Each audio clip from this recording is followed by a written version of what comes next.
Why is it that most people don't pursue their dreams or don't do better than what they're doing if they're capable of doing it? I think that many of us don't go the next step because we don't know what to do yet. And I say that the reason that we don't even explore the possibility of what to do is because subconsciously we don't believe that it can happen for us, and we don't believe that we deserve it. So here's what I'm suggesting. How much time do you spend working on you? How much time do you spend every day working on your dream? In the last 90 days, how many books have you read? In the last year, what new skill or knowledge have you acquired? What kind of investment have you made in you?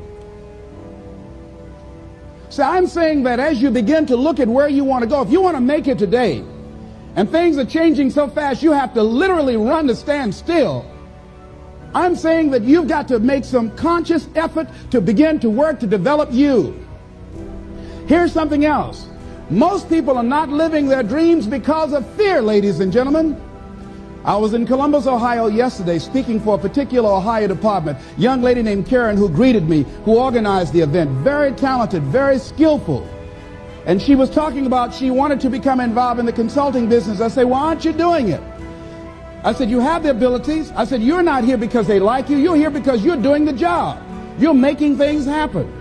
And she came up with all kinds of ideas, but finally she said, I guess I can't see myself doing it. I guess I'm afraid. Fear, limited vision, and lack of self-esteem is what keep most people doing things they don't want to do. I flew from Columbus, Ohio to Denver, Colorado to a major communications company. And the person that picked me up at the airport told me about the fact that the company was planning on having a major downsizing. And they offered some of the employees there an early retirement, and some of them will earn as much as $300,000. And they said, this is the last time that you can take this offer. If you don't do it when we have the downsizing, you might be among those who will lose their jobs, and all you will get is your severance pay. And only 50% of the people who were eligible to take the $300,000 took it. The others were afraid to take a chance on themselves. The others couldn't see themselves beyond that company. They couldn't see life after that company.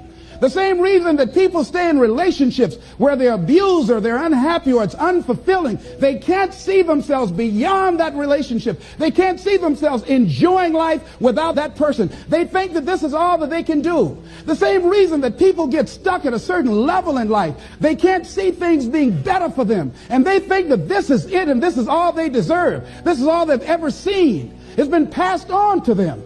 And they think that this is it for them. I was looking what Dr. Blanton, Smiley Blanton, who is a colleague of Dr. Norman Vincent Peale, what he said about fear. He said, fear is the most subtle and destructive of all human diseases. Ladies and gentlemen, fear kills dreams. Fear kills hope. Fear puts people in the hospital. Fear can age you. Fear, ladies and gentlemen, can hold you back from doing something that you know within yourself that you're capable of doing, but it will paralyze you. And it seemed like you're in a hypnotic spell. And I ask you a question, what is the benefit? What's the benefit of allowing fear to hold you back? What's the benefit of giving up on yourself, of not stepping out on life and taking life on? What is the benefit for you? What's the plus in that? It's one of the things I had to ask myself. So I didn't want to make any mistakes. I wanted everybody to like me. I wanted to be perfect the first time I did something. It's not going to happen. You're going to make some mistakes. You're going to hurt some folks' feelings. You're going to create some enemies whenever you decide that you want to begin to take life on. You've got to ask yourself, how long am I going to allow this to hold me back? I like what Zig Ziglar says. He said, fear is false evidence appearing real. That is an illusion that we create in our mind. It is a state of mind that can be changed. Look at your life right now. Whatever you've done up to this point in time, your life is working. Whatever you have produced, it came out of you as a result of the kind of person that you have become. It's a result of your choices. It's a result of your consciousness. Now you have to ask yourself, are you satisfied with what you have produced? Is this what you want? Would you like for things to be better than this? Do you believe that you deserve better than this? Or are you content? This is it. You don't have to do anything else. That you already resign yourself in life and say, well, I'm happy. Are you allowing yourself to get off the hook like that? Or do you believe somewhere in the back of your mind or in your heart that there's some other great work for you to do? There's something else that life has for you. And that's why you're here.